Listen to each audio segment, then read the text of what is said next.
Welcome साथियों, my YouTube channel smart study KP. आज हम सेल्स के बारे में डिटेल से जानेंगे कि कोशिका क्या है, उसकी संरचना एवं खोज किसने की थी। तो सेल्स के बारे में मैंने पार्ट के रूप में डिवाइड किया है और 4 डायग्राम दर्शाए गए। उनमें से फर्स्ट डायग्राम है वो एकल सेल्स डब्ल्यूबीसी का है, यानी स्वतंत्र सेल डब्ल्यूबीसी कोशिका का चित्र दर्शाया गया है। उसके बाद सेकंड डायग्राम में वो एकल जीव अमीबा का है और थर्ड डायग्राम में सबसे बड़ी सेल्स यानी शुतुरमुर्ग का अंडा सबसे बड़ी कोशिका का दर्शाया गया हुआ डायग्राम। उसके बाद 4 नंबर डायग्राम में सबसे लंबी कोशिका है तंत्रिका कोशिका। 4 नंबर डायग्राम में सबसे लंबी कोशिका तंत्रिका कोशिका, उसका डायग्राम अवलोकन किया गया है। तो हम इन कोशिका के बारे में यानी सेल्स के बारे में डिटेल्स इस पार्ट में जानेंगे कि खोज एवं उसकी संरचना किस आधार पर है और शरीर की फंडामेंटल यूनिट स्ट्रक्चर कैसे है कोशिका, इसके बारे में डिटेल से जानकारी प्राप्त करेंगे। चलते हैं अपने लेसन की तरफ। कोशिका या सेल्स, कोशिका का मीन्स इंग्लिश में सेल्स नाम होता है। जिस प्रकार अपन जैसे फिजिक्स में सेल्स यानी पावर, उस प्रकार जीव विज्ञान की भाषा में अपन कोशिका को सेल कहते हैं। जीव विज्ञान की भाषा में अपन कोशिका को सेल कहते हैं। स्टडी ऑफ सेल्स साइटोलॉजी, यानी कोशिका के अध्ययन को हम साइटोलॉजी कहते हैं या कोशिका विज्ञान कहते हैं। और इंग्लिश में कोशिका का नाम सेल्स, विज्ञान की भाषा में गए तो कोशिका का अर्थ होता है साइटो। विज्ञान की भाषा में गए तो कोशिका का अर्थ होता है साइटो। विज्ञान की भाषा में कोशिका का नेम है, कोशिका की मीनिंग है साइटो, और इंग्लिश में इनका नाम सेल्स है। स्टडी ऑफ सेल्स यानी कोशिका के अध्ययन को कोशिका विज्ञान साइटोलॉजी कहते हैं।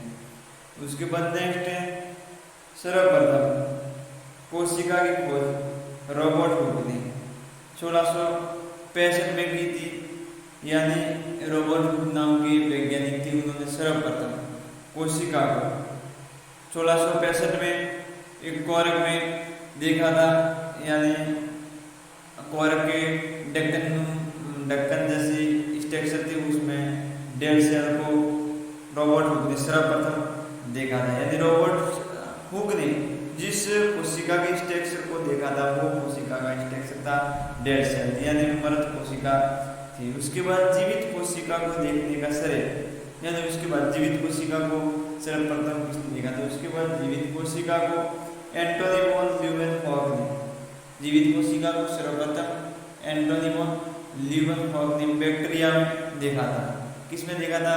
सबसे पहले बैक्टीरिया में देखा था। और स्पर्म, प्रोटोजोन्स एंड बैक्टीरिया को देखने का भी सबसे पहले श्रेय है वो एंटोनी वॉन ल्यूवेनहॉक को जाता है। और उन्होंने सब निर्मित यानी खुद के द्वारा निर्मित माइक्रोस्कोप में सबसे पहले लिविंग सेल की यानी जीवित कोशिका की खोज की थी या जीवित कोशिका को देखा था। उसके बाद एक वैज्ञानिक आए जिन्होंने इन कोशिका के बारे में सिद्धांत दिया कि कोशिका शरीर की संरचनात्मक एवं क्रियात्मक इकाई है। ये सिद्धांत था वो स्लाइडर और स्वान इन वैज्ञानिकों ने दिया था, और सिद्धांत दिया था 1838-39 में। स्लाइडर, स्वान इन दोनों वैज्ञानिकों ने कोशिका का सिद्धांत दिया था और इसमें बताया कि कोशिका शरीर की मूलभूत आधार इकाई है।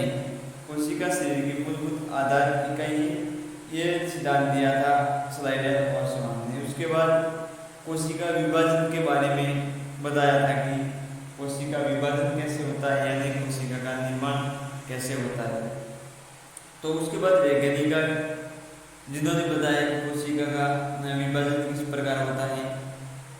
तो कोशिका विभाजन रुडोल्फ विर्चोव 1855 में रुडोल्फ विर्शोव नाम के वैज्ञानिक आए, उन्होंने बताया कि एक नई कोशिका का निर्माण पूर्ववर्ती कोशिका के विभाजन से होता है, यानी एक नई कोशिका का निर्माण, जो पहले वाली कोशिका थी उसका विभाजन होगा, तब जाके नई कोशिका का स्ट्रक्चर होगा, नई कोशिका की संरचना बनेगी, नई कोशिका का निर्माण होगा। तो उन्होंने बताया था ओमिनस सेलुला यूसेलुला, ये रुडोल्फ विर्शोव ने बताया था ओमिनस सेलुला यूसेलुला, नई कोशिका का निर्माण पूर्ववर्ती कोशिका के विभाजन से होता है। उसके बाद हम ये जानेंगे कि सबसे छोटी कोशिका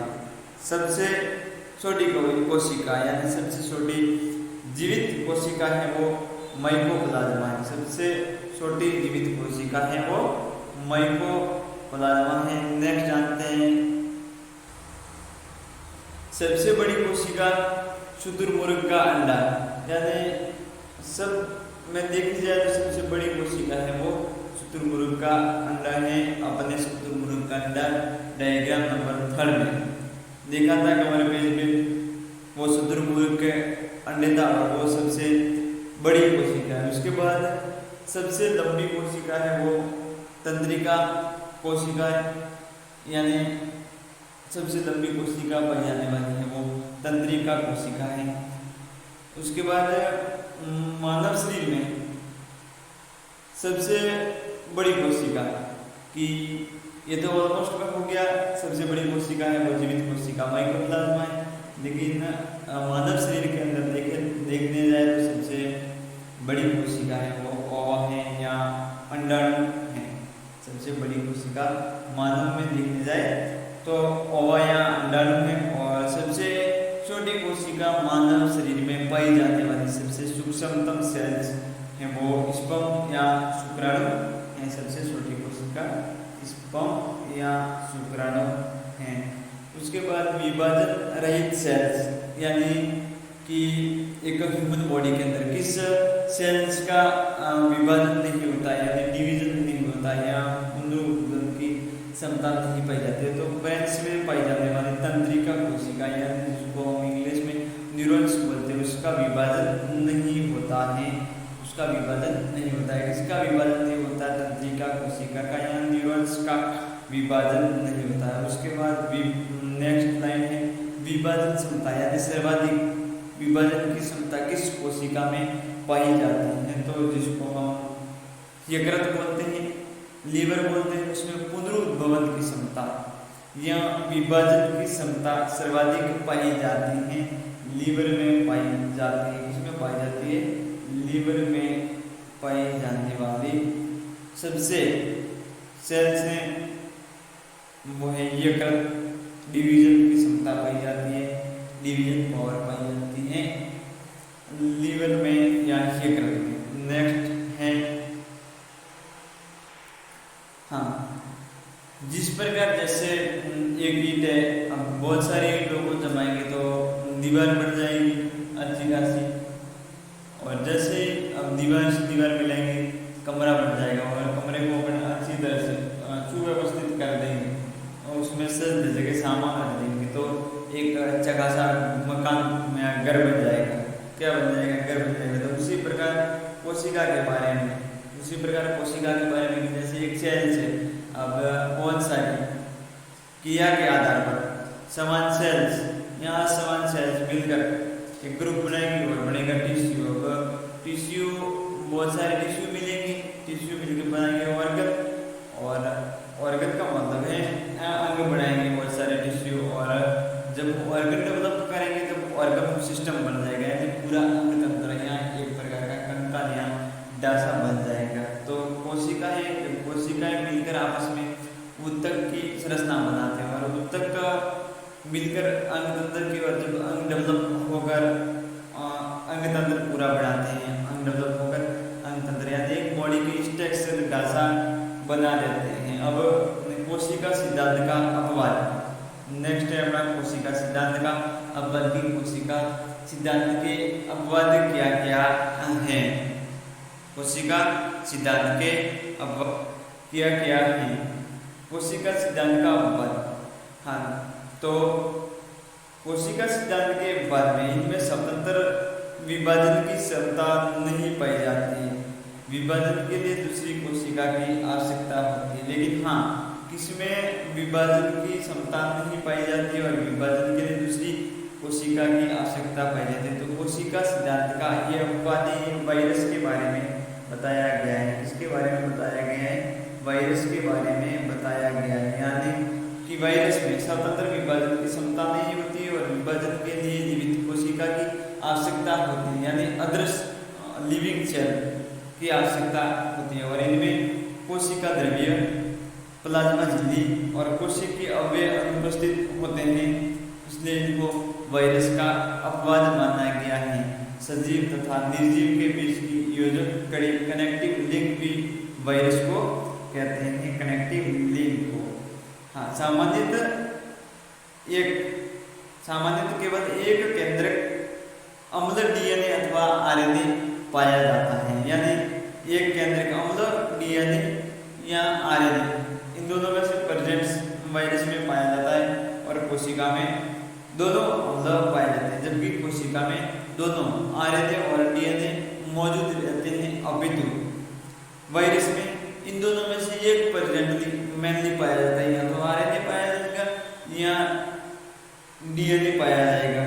इसलिए वायरस को कोशिका सिद्धांत का अपवाद माना गया है। कोशिका सिद्धांत का अपवाद है वो वायरस को माना गया है। सजीव तथा निर्जीव के बीच की कनेक्टिव लिंक भी माना गया है, वो वायरस को माना गया है। अब नेक्स्ट है जीवों में कोशिकाओं की संख्या, आकृति, साइज में विभिन्नता।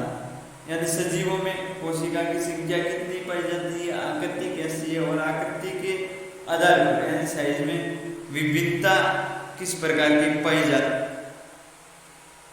सजीवों में कोशिका की संख्या, आकृति, साइज में विभिन्नता, यानी कि सजीव की कोशिकाओं की संख्या जीवों के स्ट्रक्चर के आधार पर, यानी जीवों की आकृति कैसी है, यानी कितना बड़ा जीव है और उसकी साइज कितनी है, और साइज के आधार पर सेल्सों में कितनी संख्या होगी उसकी सेल्सों की, इसके आधार पर उस जीव की विविधता पाई जाती है। यानी पृथ्वी पर लाखों जीव आकृति और संख्या में भिन्न है, यानी उनकी कोशिका की आकृति भी भिन्न है और संख्या भी भिन्न है। जैसे देखा जाए ह्यूमन बॉडी में बिलियन ट्रिलियन सेल्स पाई जाती है, और देखा जाए प्रोटोजोन्स में तो एक कोशिकीय जीव पाया जाता है। प्रोटोजोन से वो एक कोशिकीय जीव है। तो पृथ्वी पर लाखों जीव संख्या, आकृति, साइज में भिन्न है और इन सभी जीवों की कोशिकाओं का अध्ययन करने के लिए सूक्ष्मदर्शिका का उपयोग किया जाता है। इन सभी जीवों की कोशिकाओं का अध्ययन करने के लिए माइक्रोस्कोप की आवश्यकता होती है, सूक्ष्मदर्शी की आवश्यकता होती है। तभी तो हम इनकी जो सबसे सूक्ष्मतम इकाई यानी कोशिका, उसकी स्ट्रक्चर देख पाएंगे कि हाँ इसकी संरचना कैसी है। यानी अपनी नग्न आंखों के द्वारा कोशिका की संरचना देखना संभवतः नहीं है, यानी कोशिका की आकृति एवं संख्या यानी किस प्रकार की कोशिकाएं हैं, उसकी स्ट्रक्चर किस नुमा दी हुई है, वो हम माइक्रोस्कोप की सहायता से देख सकते हैं, अपितु नग्न आंखों से नहीं देख सकते हैं। अब एक कोशिकाओं की संख्या, नेक्स्ट स्टडी में कोशिकाओं की संख्या। सभी सजीवों में कोशिकाओं की संख्या भिन्न भिन्न होती है, यानी इस पृथ्वी पर जितने भी जीव पाए जाते हैं उनमें कोशिकाओं की संख्या है वो सभी में अलग अलग पाई जाती है, यानी समान रूप से नहीं पाई जाती है। जैसे अमीबा है, प्रोटोजोआ है, लंबे वृक्ष है, हाथी, मानव, इन सभी जीवों में कोशिकाओं की संख्या भिन्न भिन्न होती है। जैसे अमीबा एकल सेल्स, प्रोटोजोआ एकल सेल्स, लंबे वृक्ष, हाथी और मानव मिलियन ट्रिलियन सेल्स पाए जाते हैं। इन सभी जीवों में देखने जाए तो कोशिकाओं की संख्या है वो भिन्न भिन्न पाई जाती है। और संख्याओं के आधार पर जीवों को दो भागों में वर्गीकृत किया गया है, एक कोशिकीय जीव और बहुकोशिकीय जीव। तो एक कोशिकीय जीव है ये अमीबा, प्रोटोजोआ ये एक कोशिकीय जीव है, और बहुकोशिकीय माने जिसमें मिलियंस ट्रिलियंस की संख्या पाई जाती है, जैसे लंबे वृक्ष हैं, हाथी हैं, मानव, इन सभी में पाई जाने वाली कोशिकाओं की संख्या है वो मल्टी सेलुलर यानी बहुकोशिकीय जीव हैं, यानी जिनका शरीर बहुत कोशिकाओं के द्वारा यानी अनेक कोशिकाओं के द्वारा नियंत्रित होता है और एकल सेल्स में एक ही कोशिका के द्वारा पूरे शरीर का संचालन होता है। हाँ, तो नेक्स्ट है एक कोशिकीय यानी यूनिसेलुलर। एक कोशिकीय जीव यानी यूनिसेलुलर। एक कोशिकीय का मतलब होता है यूनिसेलुलर इंग्लिश में, और यूनि का मतलब होता है एक, यूनि का मतलब एक होता है, और सेलुलर का मतलब होता है कोशिका यानी एकल कोशिका। यूनिसेलुलर का मतलब होता है एकल कोशिका। वह जीव जिनका शरीर एकल कोशिका से बना है तथा शरीर की सभी क्रियाएं एकल कोशिका द्वारा संचालित होती हैं, यानी वह लिविंग बॉडी या वह जंतु जिसका शरीर है वो एक कोशिका से बना होता है और पूरे शरीर का संचालन होता है, यानी पूरे शरीर का नियमन होता है वो सिर्फ एक कोशिका के द्वारा ही होता है, जिसे हम एकल कोशिकीय जीव या यूनिसेलुलर या एक कोशिकीय जीव कहते हैं। जैसे भोजन, अंतर्ग्रहण, श्वसन, पाचन, उत्सर्जन, वृद्धि और प्रजनन, ये सब होते हैं ये जैविक क्रिया है। जितनी भी पूरे शरीर की जितनी भी क्रियाएं हो रही है वो एक कोशिका के द्वारा होती है। जैसे उदाहरण के रूप में हम अमीबा और पैरामीशियम ले सकते हैं। अमीबा और पैरामीशियम एकल कोशिकीय जीव हैं, यानी इनके पूरी बॉडी का या पूरे शरीर के स्ट्रक्चर का निर्धारण एक कोशिका के द्वारा होता है। पूरे बॉडी का संचालन है वो एक कोशिका के द्वारा होता है। पूरे शरीर को मेंटेन एक सेल यूनिसेलुलर करती हैं वे जीव जिनके शरीर का निर्धारण सिर्फ एकल कोशिकाओं के द्वारा होता है, उन्हें हम यूनिसेलुलर कहते हैं। यहाँ पर डायग्राम है वो अमीबा का दर्शाया गया है, अमीबा का चित्र दर्शाया गया है। यानी अमीबा एक कोशिकीय जीव होते हुए अपने शरीर की सभी जैविक क्रियाओं का नियंत्रण एक ही कोशिका के द्वारा करती हैं। तो पहले तो अमीबा का आकार अनिश्चित तथा अनियमित होता है, क्योंकि अमीबा यूनिसेलुलर होते हुए उनका आकार अनिश्चित तथा अनियमित होता है। उसके बाद अमीबा में जो उभरे हुए संरचना के रूप में अपने को स्ट्रक्चर दिखाई दे रही है, इन्हें हम कूटपाद या पादप कहते हैं। ये शिकार पकड़ने तथा अमीबा को गति प्रदान करने में सहायक है। जैसे यहाँ से इसने ये जगह बना दी, क्या बना दी, जगह बना दी। अब यहाँ पे कोई फूड पड़ा है यानी भोजन पड़ा है, तो क्या करेगी, यहाँ से ये कवर से फिर हो जाएगी, यहाँ से कवर हो जाएगी। भोजन को अंतर्ग्रहण कर लिया, यानी भोजन को अंदर ग्रहण कर लिया और दूसरी जगह वापस फुटपाथ की स्ट्रक्चर में यानी उभरे हुए प्रवर्त के रूप में बाहर निकलेंगी, तो वो उसको चलने में भी सहायक हो जाती है और भोजन को अंदर पकड़ने में भी सहायक हो जाती है। उसके बाद अमीबा में आकुंचनशील दानियां पाई जाती हैं, खाद्य दानियां दर्शाई गई हैं और एक केंद्रक होता है अमीबा में, सुस्पष्ट केंद्रक भी है। और अमीबा के चारों ओर जो आवरण है, कवर झिल्ली दिखाई देती है, वो बाह्य द्रव्य हैं और आंतरिक सेपेट है वो अंतर्द्रव्य है। तो इस प्रकार ये डायग्राम इंक्लूड किया है अमीबा का है, यानी अमीबा के बारे में एक कोशिकीय होते हुए पूरी शरीर का डेवलप वृद्धि कैसे करती है और नियंत्रण कैसे करती है, अमीबा के बारे में दर्शाया गया है। नेक्स्ट डायग्राम देखते हैं अपना। नेक्स्ट डायग्राम है पैरामीशियम का। ये भी एकल सेल्स है पैरामीशियम भी, जिसको अपन पैरामीशियम को एक चप्पला आकार में यानी चप्पल के आकार में भी दर्शाया गया है। ये भी एक कोशिकीय है। इसमें भोजन दानी यानी जहाँ भोजन का संचित रहा हुआ है ये भी दर्शाया हुआ है, साइटोसोम भी इंक्लूड किया हुआ है और सूक्ष्म केंद्र, मुख्य इसमें सूक्ष्म केंद्र और गुरु केंद्र यानी छोटा केंद्र और बड़ा दोनों ही केंद्र इसमें दर्शाए गए। और गति करने के लिए इसमें सिलिया पाए जाते हैं। क्या पाए जाते हैं?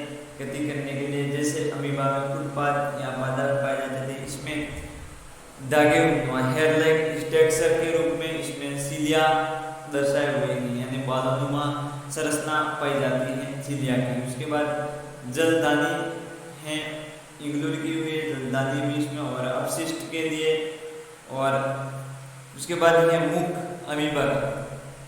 मुख इंक्लूड किया हुआ है चपलाकार स्ट्रक्चर के बीचों बीच में इसके मुख की स्ट्रक्चर दर्शाई गई है और साइडोपाइज। तो अभी जिस प्रकार अमीबा में एकल कोशिका के द्वारा पूरे शरीर का निर्धारण तथा उसी प्रकार पैरामीशियम में भी एकल सेल्स के द्वारा पूरे शरीर का निर्धारण होता है या पूरे शरीर का संचालन होता है, एक ही कोशिका के द्वारा पूरे शरीर की जैविक क्रियाओं का नियंत्रण होता है एक ही सेल्स के। उसके बाद है सेकेंड है मल्टी सेलुलर यानी बहुकोशिकीय। बहुकोशिकीय मल्टी सेलुलर, मल्टी का मतलब होता है मीन्स टर्म्स का मतलब होता है अनेक, मल्टी का मतलब और सेलुलर का मतलब होता है कोशिका, यानी इनका हिंदी अर्थ देखने जाए तो वे जीव जिनका शरीर एक या एक से अधिक कोशिकाओं का बना होता है या बहुकोशिकाओं का बना होता है, उसे हम बहुकोशिकीय जीव कहते हैं। फॉर एग्जाम्पल है हाथी और मानव। हाथी और मानव यानी मैमल्स के दोनों ही जीव हैं। हाथी को देखने जाए तो जितने भी स्थलीय जीव हैं उनमें सबसे बड़ा स्थलीय जीव जो स्थल पर निवास करते हैं उनमें फर्स्ट नंबर पाया जाने वाला हाथी स्थलीय जीव है। हाथी है वो स्थलीय जीव में सबसे फर्स्ट नंबर पर पाया जाने वाला बड़ा जानवर है। और मैमल्स में देखने जाए तो हाथी फर्स्ट नंबर पे है, वो भी स्थल पर पाए जाने वाले जीवों में। तो वे जीव जिनका शरीर एक से अधिक कोशिकाओं से बना हुआ होता है उनको हम मल्टी सेलुलर या बहुकोशिकीय जीव कहते हैं। जैसे हाथी और मानव मिलियंस ट्रिलियंस कोशिकाएं पाई जाती हैं। नेक्स्ट है कोशिकाओं की साइज, यानी कोशिकाओं की साइज कितनी होती है। तो सजीव में कोशिकाओं की साइज 1 फ्यू माइक्रोन से भी छोटी हो सकती है, यानी सजीव में उनमें सेल्स की साइज 1 फ्यू माइक्रोन से भी छोटी हो सकती है। इन कोशिकाओं को हम नग्न आंखों द्वारा यानी देखना संभव नहीं, अपनी खुली आंखों द्वारा कोशिकाओं को देखना संभव नहीं है क्योंकि इतना सूक्ष्म होता है यू माइक्रोन, जिसको देखना बहुत ही कठिन, यानी देख भी अपन नहीं पाते हैं। तो इनको देखने के लिए अपने को माइक्रोस्कोप या सूक्ष्म दर्शिका का उपयोग करना पड़ता है। नग्न आंखों के द्वारा इनको देखना इम्पॉसिबल है, संभव नहीं है। यू माइक्रोन इनकी साइज होती है। उसके बाद छोटी कोशिका का साइज 0.1 यू माइक्रोन से 0.5 यू माइक्रोन के बीच में होता है, जो कि जीवाणु कोशिका होती है। यानी 0.1 से 0.5 इनके बीच में समथिंग इनकी साइज होती है। और सबसे बड़ी कोशिका है वो शुतुरमुर्ग का अंडा है, सबसे बड़ी कोशिका यानी ऑल्स में देखने जाए तो सबसे बिग सेल्स है वो शुतुरमुर्ग का अंडा है, जिसकी साइज है वो 170 mm इंटू 130 mm बड़ी होती है। यानी इसको हम देख सकते हैं अपनी आंखों के द्वारा। सबसे बड़ी कोशिका है वो शुतुरमुर्ग का अंडा है और इनको अपनी आंखों के द्वारा नग्न आंखों के द्वारा देखना संभव है। अपितु सबसे छोटी साइज की सेल्स है जीवाणु कोशिका, जैसे 0.1 माइक्रोन को अपनी नग्न आंखों के द्वारा देखना संभव नहीं है। नेक्स्ट कोशिका की आकृति, यानी कोशिका की आकृति जीवों में कैसे पाई जाती है। तो सभी जीवों में संख्या के आधार पर और संरचना के आधार पर भी कोशिकाओं की संख्या आकृति है वो अलग अलग प्रकार की पाई जाएगी। यानी सभी जीवों में कोशिकाओं की स्ट्रक्चर है आकृति है वो सभी जीवों में अलग अलग प्रकार की पाई जाएगी। तो कोशिका की आकृति अनियमित होती है। पहली हेडिंग है यहाँ पहली लाइन है वो कोशिका की आकृति है वो अनियमित प्रकार की होती है, यानी उसकी आकृति का आकार कोई फिक्स्ड नहीं होता है, अनियमित प्रकार की होती है। और वास्तव में अमीबा में कोई आकृति निश्चित नहीं है। जैसे एग्जाम्पल के रूप में अपन अमीबा में देख ली जाए तो अमीबा की कोई आकृति एवं आकार दोनों निश्चित नहीं है। अमीबा की आकृति एवं आकार देखने जाते दोनों निश्चित नहीं है। और अमीबा के जो शरीर के बाद लंबे उभरे पर्वत पदार्थ जो थे वो भोजन एवं शिकार को पकड़ने एवं गति में सहायक थे, यानी भोजन को पकड़ना उसका, तो ऐसी जो संरचना दिखाई दे रही थी पादप के रूप में अमीबा में, और वो भोजन को पकड़ने एवं गति प्रदान करने में सहायक थी अमीबा में। ऐसी स्ट्रक्चर थी। ये लंबे प्रवर्ग थे दो, क्या है लंबे प्रवर्ग दो दिखने, उनको हम फुटपाथ या पादप यानी हिंदी में कहें तो पैर जिसको बोलते हैं वो होते हैं, जो अमीबा में भोजन पकड़ने एवं गति करने में सहायक होते हैं। उसके बाद मनुष्य में पाई जाने वाली WBC सेल्स यानी ह्यूमन बॉडी के अंतर्गत व्हाइट ब्लड सेल्स, श्वेत रक्त कणिकाएं, जिसकी भी कोई आकृति निश्चित नहीं होती है, इसकी भी आकृति कोई निश्चित नहीं होती है। WBC एकल सेल्स यानी एकल कोशिका, वो अपनी आकृति है वो बदलती रहती है, जिसको हम सैनिक कणिका भी बोलते हैं। ह्यूमन बॉडी की सैनिक कणिका या रक्षण कोशिकाएं, रोगों से लड़ने वाली कोशिकाएं, भक्षण कोशिकाएं, तो वो भी जहाँ लड़ना है वहाँ शिकार करने के लिए भाग जाती है, यानी जहाँ शरीर में घातक जीवाणु आक्रमण कर देते हैं वहीं पे भाग जाती है, यानी ये स्वतंत्र कोशिकाएं हैं। WBC है वो स्वतंत्र कोशिका है। नेक्स्ट हम कोशिका की क्या कार्य है और उसके बारे में डिटेल से नेक्स्ट पार्ट में जानेंगे। और थैंक्स, ओके।